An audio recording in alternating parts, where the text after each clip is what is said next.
How do you mix with other people? How do you answer that? Stay tuned. You're going to find out in a bit. Oh.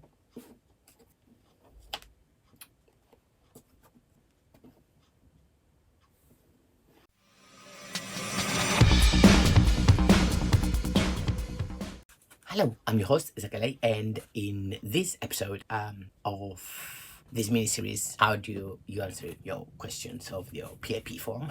It's question number 11, activity number 9, and it's mixing with other people. If you haven't watched my previous videos about the questions of your PAP form, please click the link below or above, and subscribe to my channel. And without further ado, let's start it with that question, with activity number 9. So all my informations I'm providing to you is from benefitsandwork.co.uk and from Citizen Advice Beirut. So mixing with other people, what this activity is about. This activity is about your ability to reliably get on with other people when you are face to face with them, whether this means with friends or attending a medical examination. For example, if it takes you a long time, you can't do it safely to a reasonable standards or as often as you need to, then you should definitely complete this section. The descriptors, the law. Remember what like unaided, prompting, supervision, and assistance appear in many activities, and they have strict legal definitions. In this activity, the following words and phrases are also have strict legal definitions.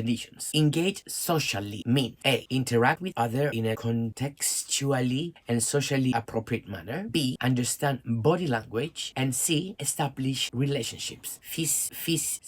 Psychological distress means distress related to an enduring mental health condition or an intellectual or cognitive impairment. Guidance issued by the DWP goes on to add that, however, these conditions may have a physical root cause. Full stop. Social support means support from a person trained or experienced in assisting people to engage in social situations. And parenthesis, it can take place prior to the activity that square parenthesis 2019 close that parenthesis UKSC 34 and close completely parenthesis. Question 11a, does your condition affect you mixing with other people? Only put across to no box if you are sure that the activity does not apply to you. You should consider the information above, including whether the descriptors apply to you, taking into account the definitions and whether you can do it reliably. If you are unsure, try answering the 6 questions after the following questions that I'm gonna read now. Question 11b, tell us about the difficulties you have with mixing with other people and how you manage them. This is the opportunity to explain in your own words why you should score points in this activity.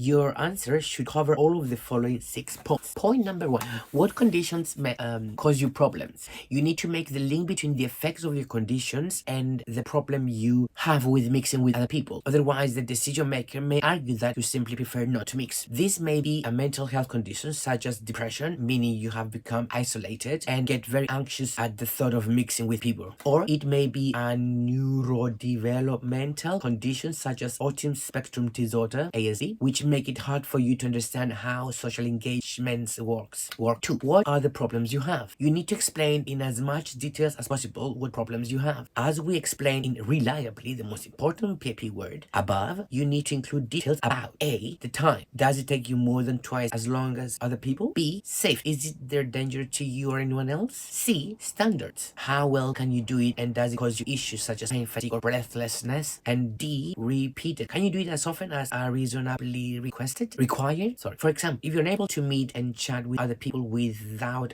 close friends or family members to help you prevent you having panic attacks, you need to include that information on your phone. Or if you need your partner or parents to help you prepare for a social engagement, but providing they have done so, you can manage on your own once there, then you need to explain this. Mixing with other people could be anything from a cup of coffee with an acquaintance to a visit your GP.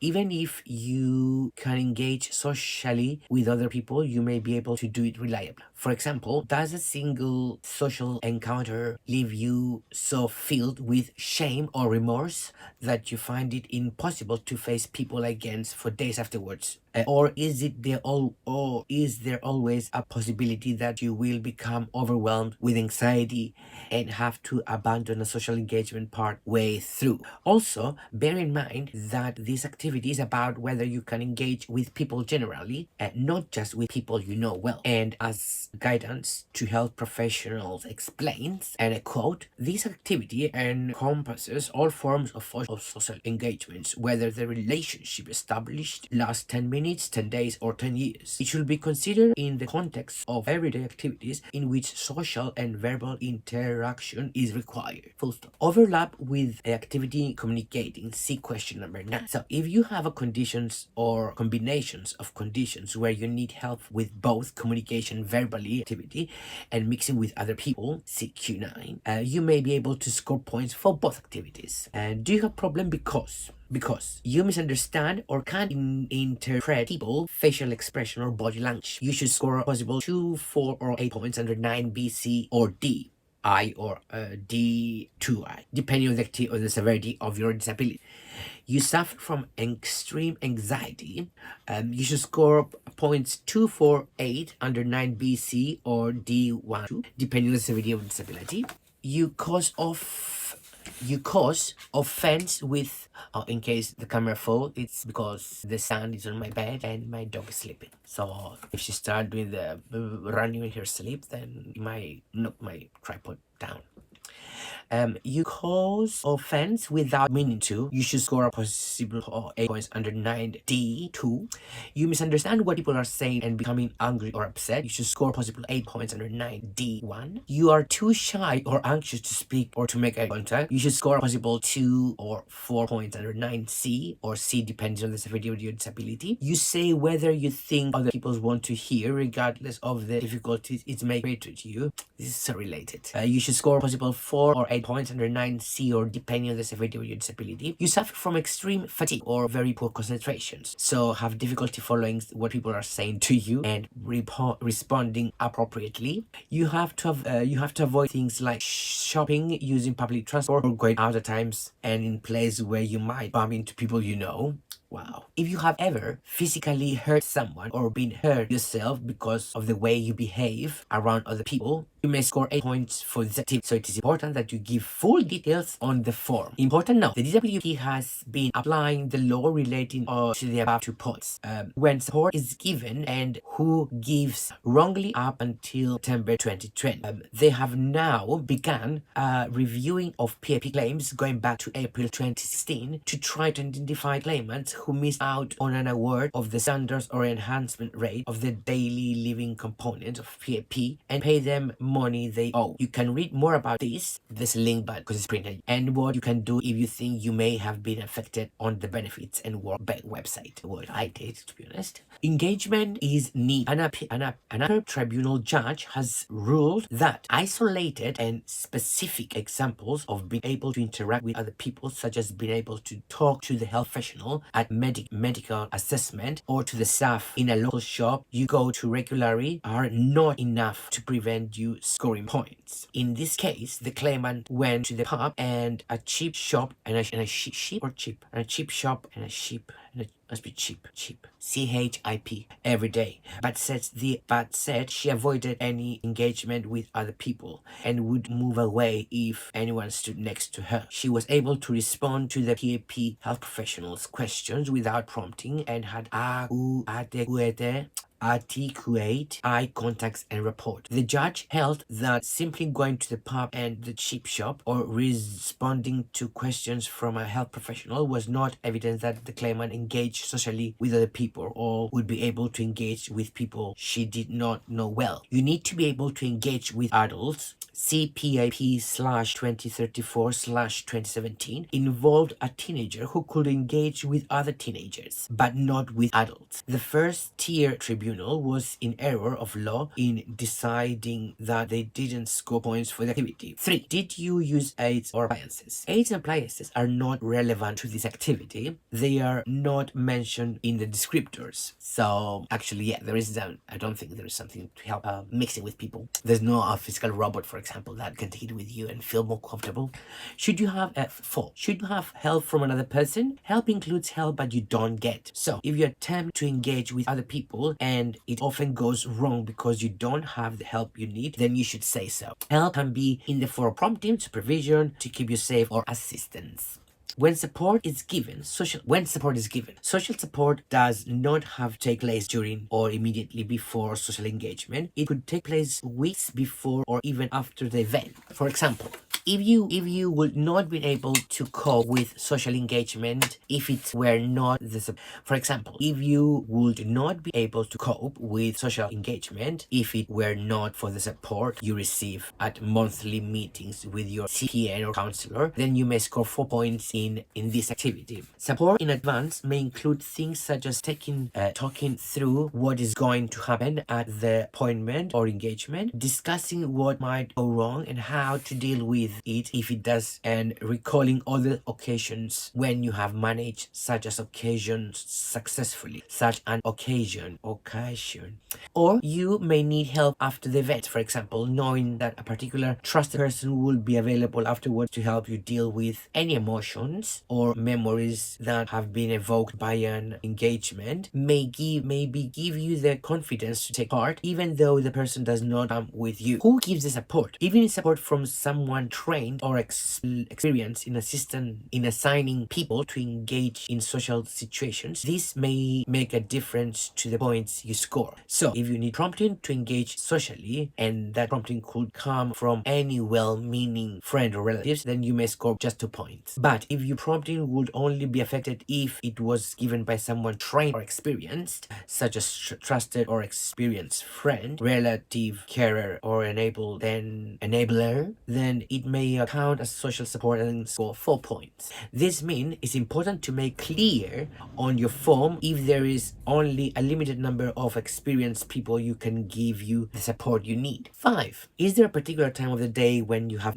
problems? If there is time of the day when you need to do an activity but you can't, then you should score points even if you can do it and at other times of the day. So for example, you may take medications which reduce the severity of your anxiety, but it becomes less effective as the day goes on, so that you cannot engage socially with people from mid-afternoon onwards. 6. Do your ability vary? If your conditions affect you in the same way all the time, it's important that you say so. If your condition is variable, is it equally important that you explain how it varies and how this affects what you can do. To get points, you need to show that you are affected for more than 50% of the day over a 12 months period. If there is usually a period of days, weeks, or months that when you're able to do an activity, then explain this and give best estimate on how much of the time this is. Although they are used repeatedly on the PAP2 forms, don't use the word good days unless there are days when you have no problems at all, because this is what the DWP is likely to take them to means. Sample answers. Try to answer is the 6 questions. What conditions cause you problem? What are the problems you have?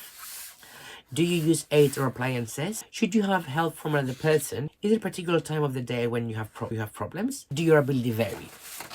And so it's only two samples, no, 3, and then we're done. Excuse me. Because of my autism spectrum disorder, ASD, I find social interactions confused and difficult. I struggle to understand the rules of social interactions.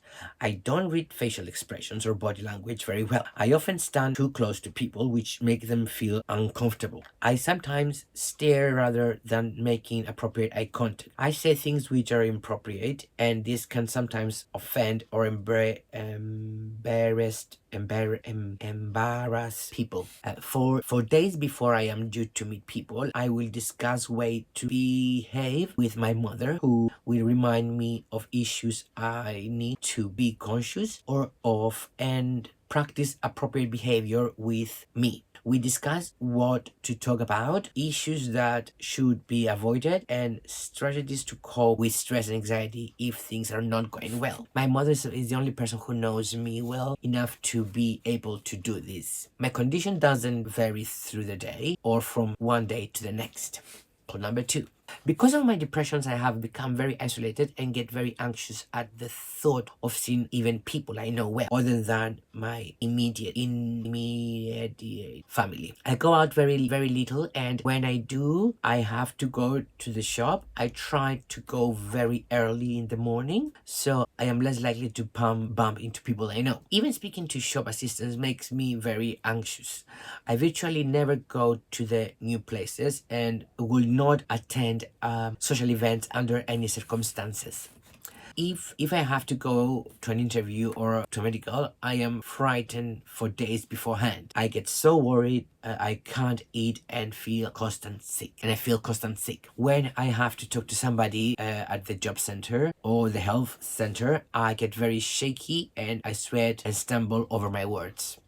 Afterwards, I feel ashamed and can't face even close family for days. Having someone with me when I have to meet people can even make things worse because I feel embarrassed and ashamed at them seeing how awkward I am in such situations. My condition doesn't vary through the day or from day to day, another day. And a final sample, because of my ADHD, I find it very difficult to control my temper. I get irritated and angry very easily and for quite minor reasons. For example, my wife asked me recently if I have used her hairbrush because she couldn't find it and I exploded. I was already frustrated because I couldn't find my house keys, so I overreact and spend the next few minutes shouting and verbally attacking her until she was in tears and visibly frightened. Similar instances occur in various situations like waiting in queues or an item being out of the stock of a shop.